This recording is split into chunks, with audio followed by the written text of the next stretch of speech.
নিজে কৰা গাজৰৰ খেতি কিমান যে কষ্ট উঘলোতে। ভাবিছিলোঁ কটাৰীখন নানি পেলাই উঘলিব ধৰোঁতে দেখোন গছে ছিঙি আহিলে গাজৰটোপা। তাৰপিছত উপায় নাই, আকৌ কটাৰীখন লৈ আহিলোঁ। কটাৰীখন আনি পেলাই উঘলিবলৈ চেষ্টা কৰিলোঁ। ইমান যে কষ্টত উঘলিব চেষ্টা কৰিছোঁ, তথাপিও নুঘলে।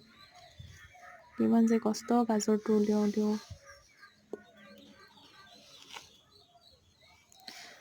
আহিলে তাকো আধা কাটি, তলতে আকৌ আধাখিনি ৰখি থাকিল। ইমান চেষ্টা কৰিও আকৌ আধাহে আহিলে।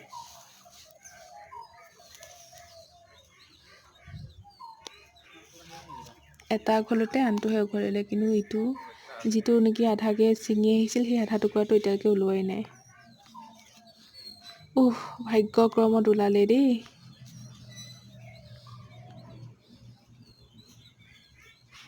আকৌ ভাবিলোঁ ইটো ৰচুন এনেই উঘলাতকৈ আকৌ ৰুই থৈ দিওঁ, হয়তো হ'বও পাৰে। যদি নহয় আৰু পিছত উঘলি আনিম আৰু।